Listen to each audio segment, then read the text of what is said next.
This is the 5th episode in our season focused on family advocates and the effects of the MMIP, Missing and Murdered Indigenous People Crisis in the United States. This episode discusses crime scenes, violence, autopsy, and drug use. Listener discretion is advised.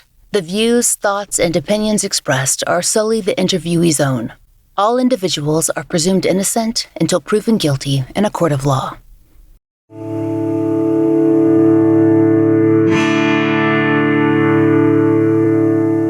This is The Fall Line.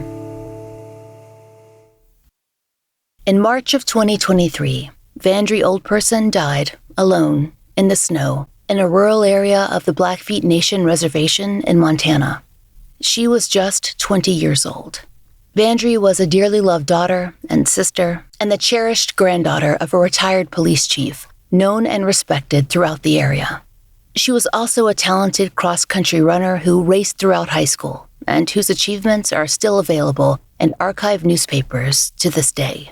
Because Vandree grew up on the reservation, her family says that she had not just heard the stories of other missing and murdered people like Matthew Rattlesnake Grant or Ashley Loring Heavy Runner or Leo Wagner. She grew up with them or their family members or their friends. The connections, they were everywhere.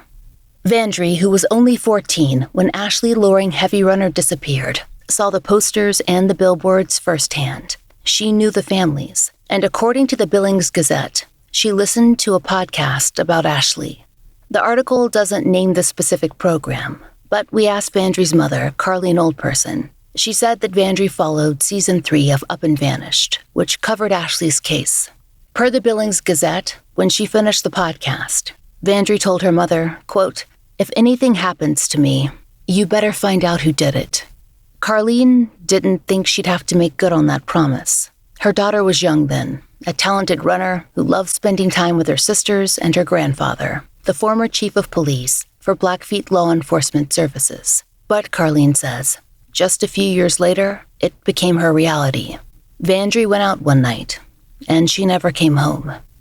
Matthew Rattlesnake Grant's aunt, Rhonda Grant Connolly, has told us often enough. Most families that she knows have been touched by the MMIP crisis. She says that it's common in the community to have a missing or murdered family member or a friend. Maybe some cases are clear-cut, solved cases that brought answers, if not closure. There are unsolved homicides awaiting justice and missing persons cases desperate for leads. And then there are the others that leave loved ones waiting for answers that they aren't sure will come, because officially they already have. That's how Vandree's family feels. Her case is closed, but they aren't sure that it should be.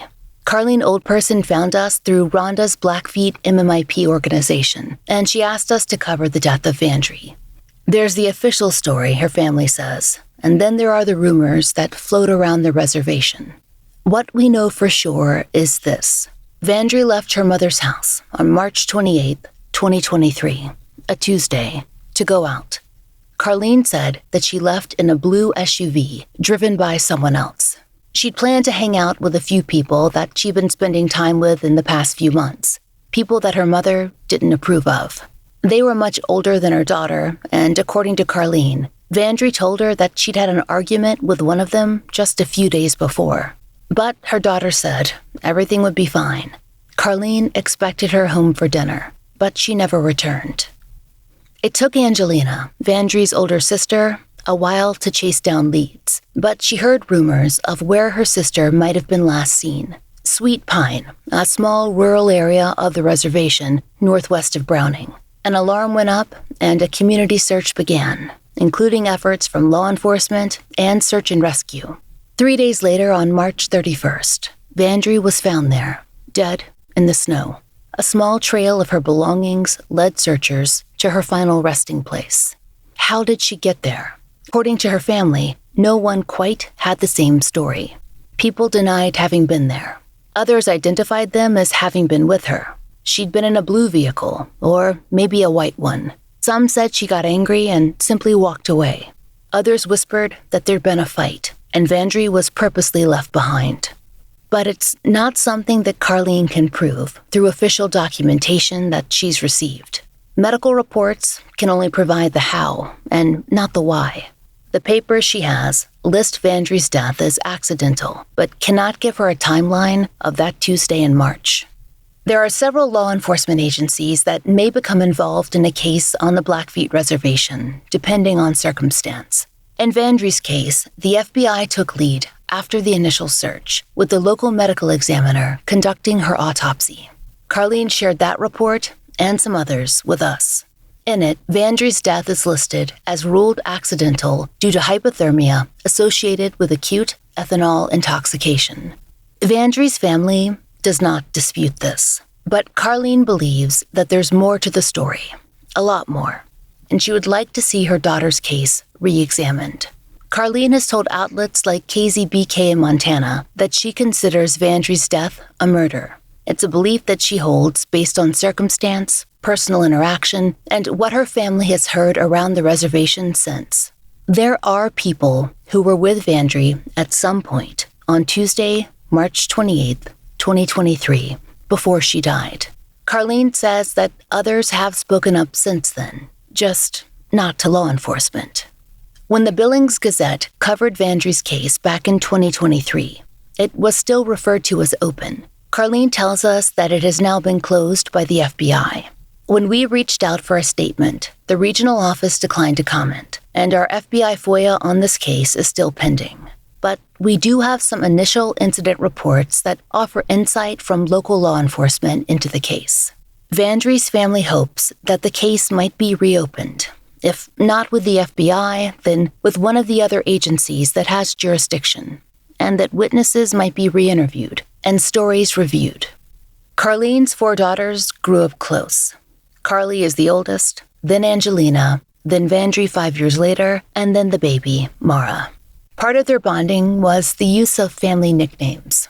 Carly goes by Honey, the baby Mara is Big Ma because she's so petite. Vandree was Vange, and Angelina tells us that she's known as Taco, short for Indian taco. Her grandfather, Carl OldPerson, gave her the nickname. He had his own, Bugsy, and his second wife, Mercedes. The family called her Bum or Bum Bum. They were a huge part of the girls' lives. According to Carlene, they had a major role in raising her girls. She and Angelina described Vandree as friendly and funny and an imaginative child. That was something her grandfather Carl especially loved about her. Well, Vandree, she's always been an outgoing, and when she would tell stories, She'd look up. She wouldn't look at you. She'd be so into her story. She'd be just looking at the sky, just telling her story a mile a minute. But she and my dad always would talk about that. Oh, I love it when my baby would tell a story. My dad was, oh my gosh, he was our rock.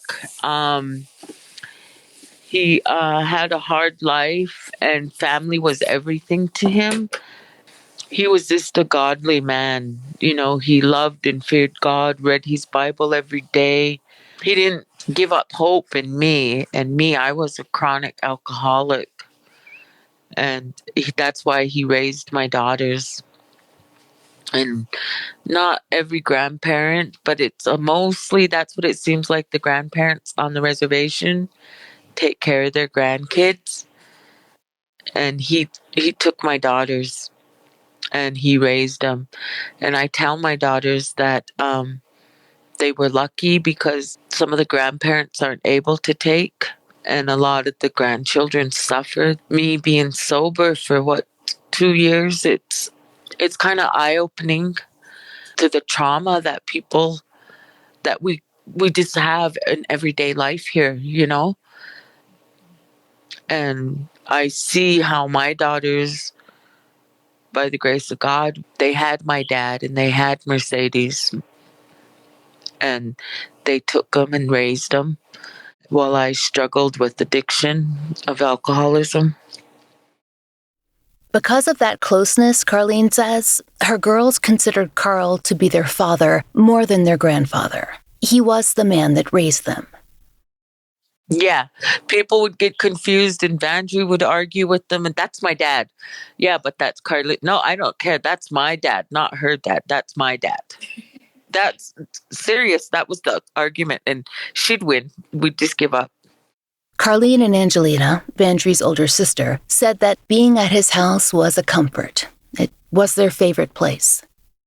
He was our everything. He was everybody's everything. Just his wisdom, him being a chief of police. He told us right from wrong. He never judged. Just to be up in that environment with my dad, that's what we all craved. Everybody craved it. His house was home. It's food, laughter, reading his Bible, just and yeah, him cooking for his dogs. Oh, he'd get mad because he didn't think dogs should be in the house, but he would cook. He would stand at the stove and cook for the dog. Yeah, him and Bum were good cooks. Mercedes. He started out as a jailer, working for the Blackfeet Law Enforcement. First, he was on the roads, working for the road department. Then he started out as a jailer, and then he became a cop. And through high school, he would drop us off in his police car. My other siblings didn't like it. I didn't care. I thought it was cool. He ran a tight ship, but everybody loved him. He was fair. And Bum was like the head jailer. And even all the inmates, they still talk to her about her this day, her cooking, how good they were to the prisoners. And he was just an honest man. I was super proud of it. And he served and worked for the tribe over 42 years. And when he retired, they honored that and gave him a Pendleton blanket. He was so good at what he did.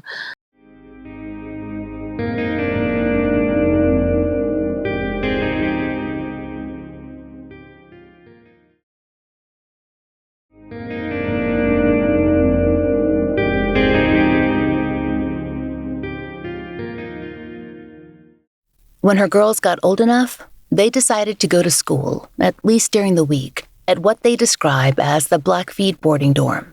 Angelina told us it was about 8 miles outside of town. Yeah, we went to boarding school, my mom would be, on her, we call them benders, on her toots. Well, she would be out. We would go to boarding school just because it would help, my dad while he'd be working. Boarding school would allow us to go down there and, how would you say, just meet new friends, do activities. They were always going to the movies and pizzas, going swimming, taking us bowling, going to the park. We went to Silverwood so many times. We went to Great Falls. We went to Kalispell. We didn't mind boarding school because it was fun for us. I think if my mom was even sober and, we still would have went. That's just how we were. We liked boarding school. We liked being out of the house. We liked making friends. We liked doing things, being out, being adventurous. It was fun. And we learned how to do our own laundry, how to take care of ourselves. Just as we got older, those RAs would help us. And the other girls being down there, we got to grow up with them. So we got to help each other in our community as the girls, the friends that I have from boarding school, I still keep in touch with them. We're still very close. Vandree had always been interested in running. It was a tradition in their family, and she was particularly good. We ran, me and Vandree started cross country when we were at boarding school. I think we started running as soon as we could. I remember me and Vandree started as young as, I think, as second grade. We were trying to get in there. My dad was an avid runner. He ran daily. That's how I started running. That's how my little brother started running when we lived in Star School. We'd run with him. He'd stay in shape because he was a cop. He was great down at the Arizona Police Academy. They knew. They'd tease him. They'd say he had a belly, but he beat all the rookies, all the trainers, everybody. The family figures that one thing that made Vandree so good were her long legs, but she did not like being teased about them. One way her sisters could irritate her for sure was to come up with a good nickname to play on that feature. Daddy Longlegs. It's gonna stick. And she was upset about the name because we call her Longlegs because she's Dandy Longlegs. Call me no spider. Or she'd get offended.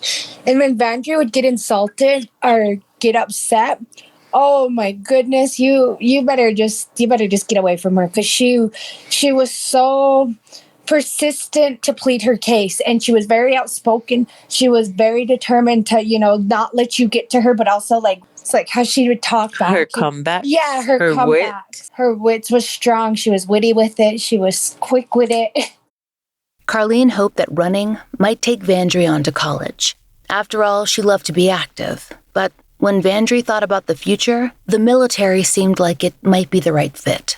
Carlene wasn't so sure, though, and things had gotten hard at home with Vandree's grandfather Carl and his health. None of them were sure if they wanted to be away for too long. Well, what she had wanted to do and what we were trying to get her to do was to continue on with college and go to school. But her dream was to go into the military, and I fought against that.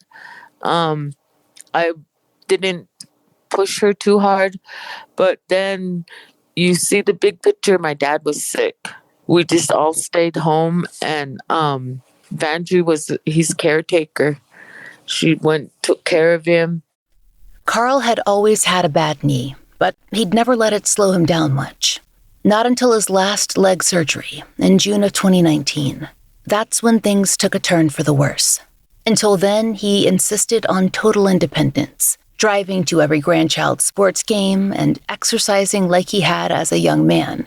It was not the first time he'd had health issues, but this time, things felt much more serious. He had dealt with cancer before. And this was way back in, I want to say, it was early 2000, because I was living in Pablo. And when I found out my dad had cancer, I packed everything up and we came home. Came back to the Browning Reservation, and he beat that. Like my daughter said, it got serious because, he could still walk, he could still do things, and he beat that cancer, but then it came back after he did a knee replacement surgery. Him being sick like that, he couldn't move. It put him in like a depressed state because of how active he was his whole life. Like being a police officer, it slowed his running down. And finally, he went through the surgery, and that's what took him down. It didn't heal, it didn't close. And Vandree was there 24/7, and she could finish sentences for him. She'd jump up and get the remote before he wanted it. She'd grab his back scratcher. He didn't have to ask. And, and she was there all the hospital visits. And she would let Vandree do certain things that I would try to offer do, like changing his bandages on his foot or his leg.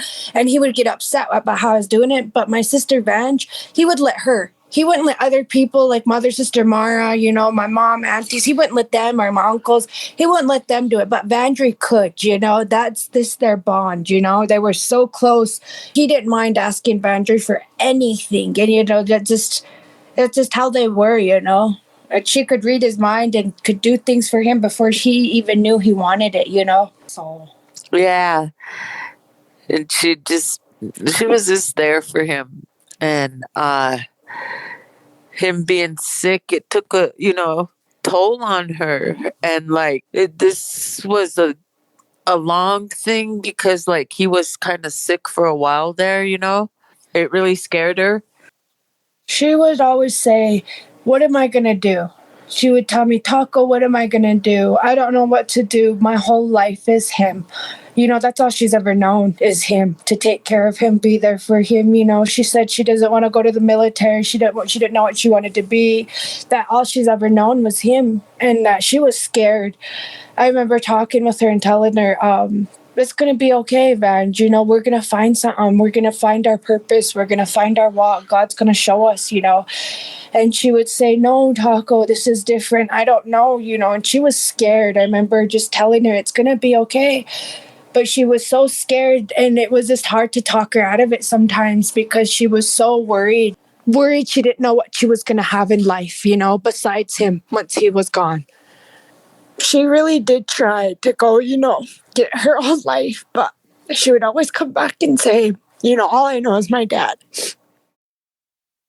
Carl Joseph OldPerson Jr., known to those who loved him as Bugsy, died on January 10th, 2023. Carlene told us that Vandree had some issues with drugs and alcohol before Carl's death, but that caring for him had kept her centered in the same way that running once had. Once he was gone, Vandree felt unmoored. Angelina did too. For my girls, it was a hard hit. And my other daughter, my oldest, she took off just right back to Texas. And these girls just tried to find a way to get away from the pain, because it was a significant loss. And we sat there, we seen our pastor cry, we seen the guys that never cry, and his loss had a big impact on everybody, our church, the only thing that my girls knew was to go out and hide or get away from their pain. After he was gone, she didn't have that spark, that light in her. Even though she tried, even though she really did try, it was gone. That twinkle in her eyes, that sparkle. It was dim. Vandree went out more with an older crowd than she'd usually hung out with. And one of those people was a man that Carlene describes as old enough to be Vandree's father. That was not the main issue, though. The new man was allegedly involved in drugs on a scale that frightened Carlene. Eventually, Vandree began to date him, and Carlene was worried. She tried to reason with Vandree. After I had found out that she was dating Kim, I tried to have a talk with her. I told her, you can't do that. That's not right. What would Dad say? And she blew up. She said, well, I'll move out, I'll leave.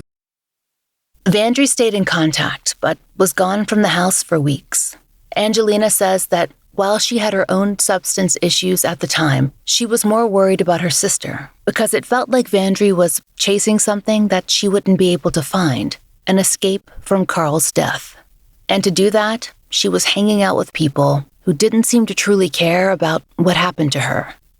No, she didn't love him. She didn't. She did not love him. She loved the feeling the drugs gave her. She loved the numbness the drugs made her have. That's what she loved. That's what she was trying to look for. And that's why she was with him. That's all it ever was, That helped her with the pain. Yeah. After a few weeks of constant worry through January and February of 2023, it felt like things might get better. Vandree came back to Carlene's house, thin and worn out and looking bone and soul tired. She wanted to talk to her family. She also wanted to get back in touch with someone who had always given her comfort, a former boyfriend that her family had always liked. She came home and she apologized and she told me, she said she slept for 2 weeks. The first week she was just slept. She couldn't eat, she just slept and drank water, come out of her room. But that next week she was eating. I cooked her street tacos. Breakfast. She was eating good. And she was, getting healthy again. She could see the meat coming back. She was gaining weight. And she had told me, Mom, I'm sorry that I couldn't sober up for you. I'm sorry I couldn't sober up for Dad, because her friend Tony was incarcerated way back before my dad died. And that's who she was involved with before John. And she said that Tony had a whole plan, that she loved Tony and that she was going to sober up for him. They were moving to Great Falls. And, she meant it. She even told me, she was like, I got to quit, and I told her, I said, okay, Vange. I said, I have no intention of quitting. I said, so I need you to stay away from me. I said, I'm not quitting and I don't want to disrupt your sobriety or, have any. I said, so we kind of kept our distance, because she was getting sober and clean and she was getting her life together, applying for jobs. But after Vandree began feeling better, she did go out again and with some of the people that Carlene had been worried about. Angelina told us that on one of those nights, Vandree had been at another friend's place and that she'd allegedly gotten into an argument with some women who she'd found going through her clothes. There had almost been a physical altercation, but then things had calmed down.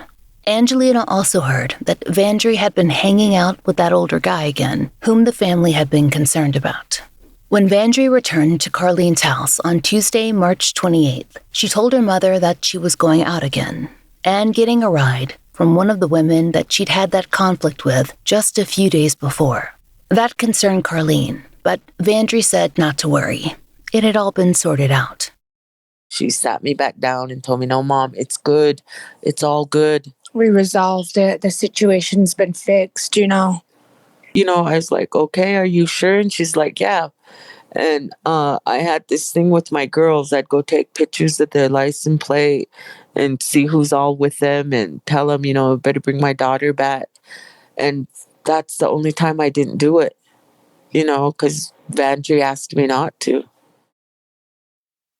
They felt confident that Vandree could take care of herself, but they still worried that she was being too trusting, going off with people who she'd allegedly had an argument with so recently. She wouldn't look for the fight, but she'd finish it. If someone was being bullied, she wouldn't stand for that. She spoke up for the underdog. She never bullied anyone, though. She never went looking for a fight. But if a fight came to her, you bet your ass you finished it. Carlene said that Vandree left in a blue SUV. That also matches up with what Carlene later told law enforcement in their police report of events.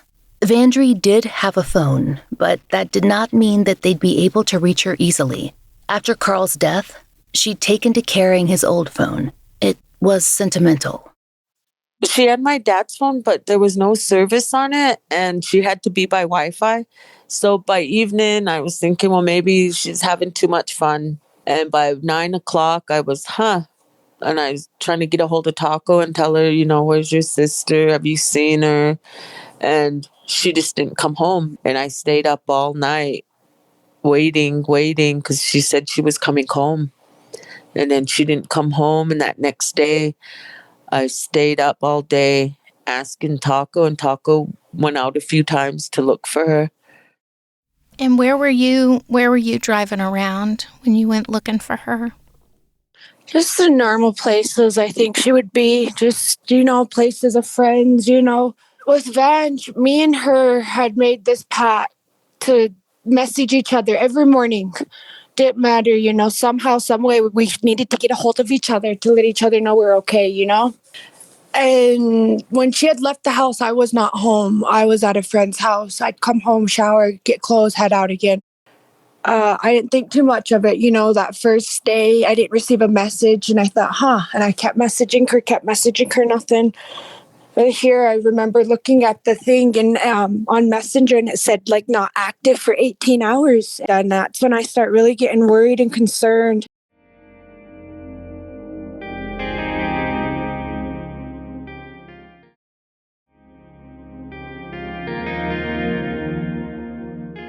The next story is not something that we can verify with anyone but Angelina, but she says that she did share it with law enforcement. After Vandree did not come home on Tuesday night, Angelina spoke with Vandree's friends.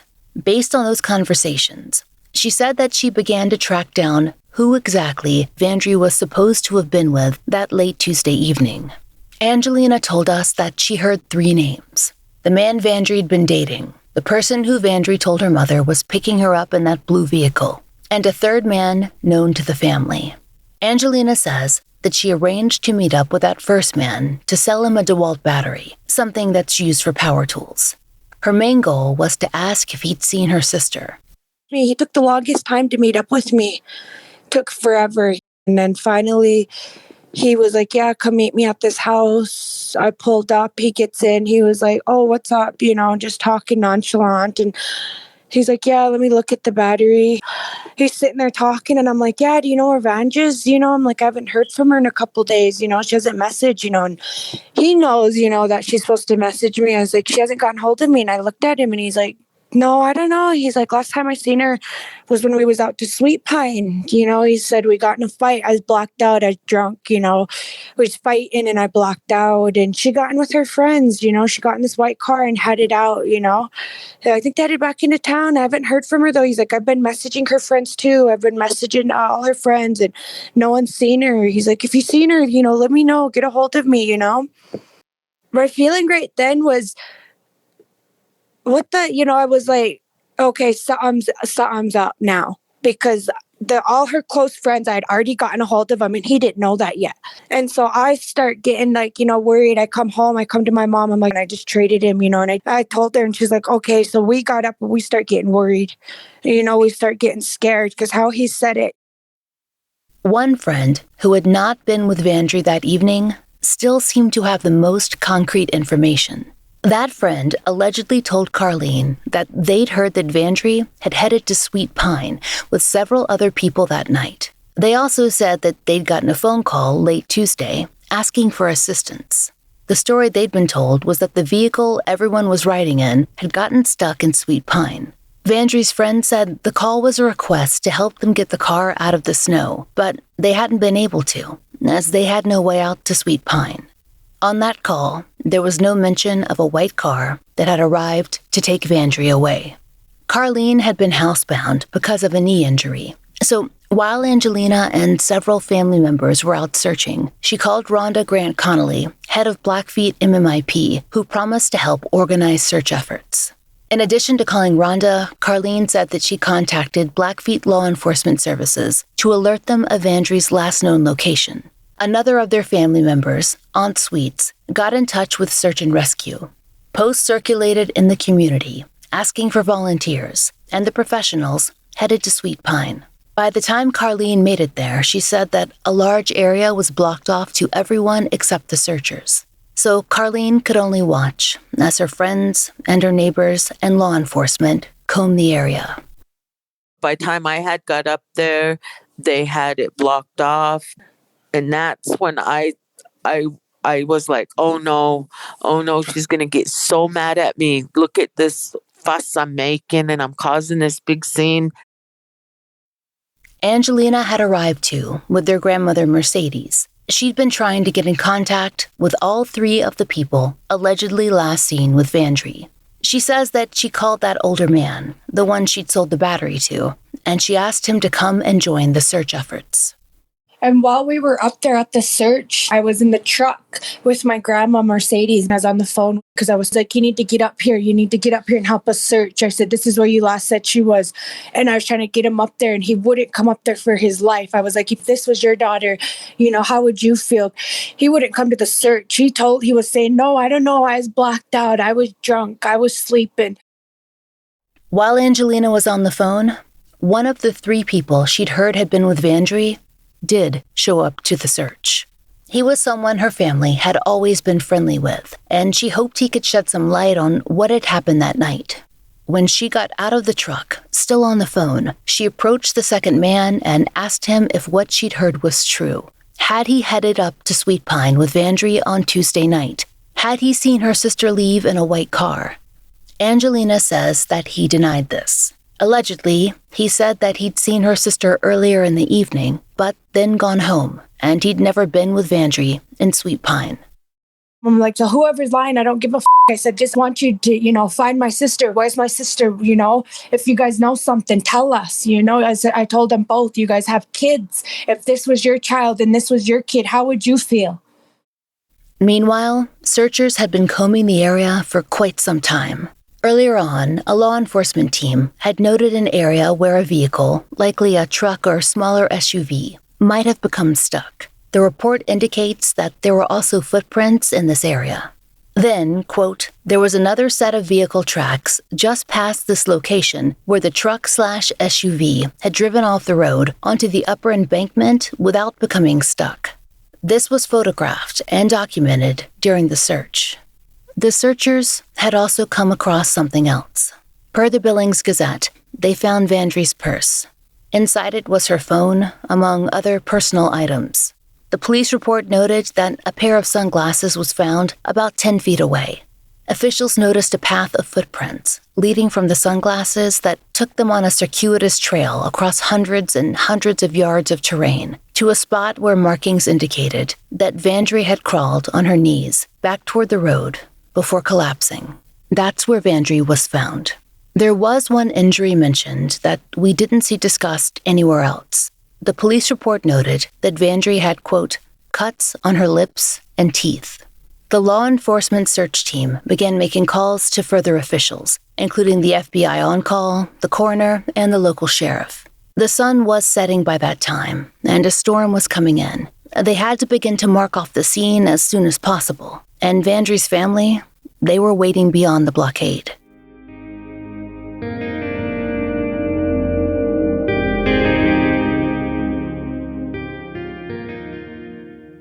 Down beyond the barrier, Angelina was still trying to get more information. She was frustrated and tired and desperate to know who would admit to having been with Vandree that night. 3 minutes after that is when the sheriff and a police officer come up to tell me and my mom that they found her. This is where it all circles back to the how and the why for Carlene and Angelina. The white car story has never made much sense to them. They know that she got to that area somehow, and the blue vehicle that she'd been in earlier in the day seems to be the most likely. Did Vandree walk away from a stuck car? Did she leave of her own volition after a verbal conflict? Or was she purposely left after an argument or a physical fight? And was enough done to find out which of those answers was true? Carlene says it's been hard to find out anything, since many people who knew Vandree have since remained silent. After the search, and after we had found her deceased, and after all that, after the funeral, none of them came, condolences, nothing, which is weird, especially on the res. None of their families. We can't say what happened to Vandree OldPerson. We can't say if the rumors hold any weight. And that haunts her family. Carlene worries that Vandree's case was closed too quickly and that not enough people were questioned, or thoroughly enough, to see how the stories aligned. And there's another disturbing fact that Angelina has been tracking. She says that someone has been accessing Vandree's social media accounts. She wants to know why and if it can be looked into. I send Snapchats to my sister still, and they're being open. Yes, they're still in her messages. They're still in everything. Everything that I send my sister on Snapchat, these assholes are looking at it. Carlene told us she found out that the case was closed in September. That's when she says she was visited by the special agent who told her that Vandree's death was ruled accidental due to hypothermia. There is one possible lead that Vandree's family hopes will be investigated if her case is ever reopened. To their knowledge, it has not been so far, though, of course, they have not been given full access to all details of the case. One recurring rumor is the vehicle that was up at Sweet Pine that night, which they believe to be that blue SUV, got stuck. They've heard from a number of people that after its occupants failed to get help from friends, they had to call for a tow. If they were towed, speaking with the towing company could help verify exactly who was or who was not out there. Carlene believes that the involvement of additional local law enforcement agencies would be helpful. She wants to see more interviews, alibis reviewed, and rumors chased down. She knows she might not ever discover precisely what happened, but she feels that there is much more to uncover. After all, she hears people talking about it all the time, like the story is out everywhere except for the official record. Most of all, she wants her daughter's case to be given more time and to have the support of the community as she seeks that. I want that change. I need counsel behind us that are fighting for justice, that we're not known in that stigma as, oh, it goes on up there all the time. Oh, another native just killed another native. No. If you have any information regarding the death of Vandree OldPerson that you feel could lead to a reopening of the investigation, please contact Blackfeet Law Enforcement Agency at 406-338-4000. You can also contact the FBI's Salt Lake City Field Office at 833-345-7872. Next episode, we'll have an update on the case of Matthew Rattlesnake Grant. Look out for our mid-season episode in April, where you'll be hearing other updates as well. Thank you for listening. The Fall Line is an independent podcast, and we appreciate listener support. It allows us to do research, obtain FOIA, pay our content advisors, and support and donate to the causes we care about. If you try out the products we advertise, please use our sponsor codes. It really helps. And please take a moment to rate and review our show in your podcast app of choice. If you listen on Apple Podcasts, please be sure to check your subscription to make sure you're set for automatic downloads so that you don't miss an episode. My book, Lay Them to Rest, which covers years of my life working on a Jane Doe case, is out everywhere now. It's a hardcover, ebook, and audiobook. You can order it anywhere you get your books and through your local library. Find out more in the link in our show notes. And if you'd like to support the show and the stories we cover, join us on Patreon or Apple Premium. 100% of our Patreon and Apple Premium earnings are supporting our Family Therapy Fund and actively paying for therapy for families who appeared on the show. On Patreon, you can get early release, ad-free versions of our regular episodes for $5 a month.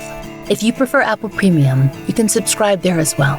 On Patreon, we also post occasional giveaways, updates, and blogs, which all patrons can enjoy, starting at just $1. The Fall Line is written, hosted, and researched by Laura Norton, with additional research assistance by Melissa Gold, interviews by Brooke Hargrove, produced, engineered, and scored by Maura Curry. Content advisement by Vic Kennedy and Brandy C. Williams. Special thanks to Liz Lipka.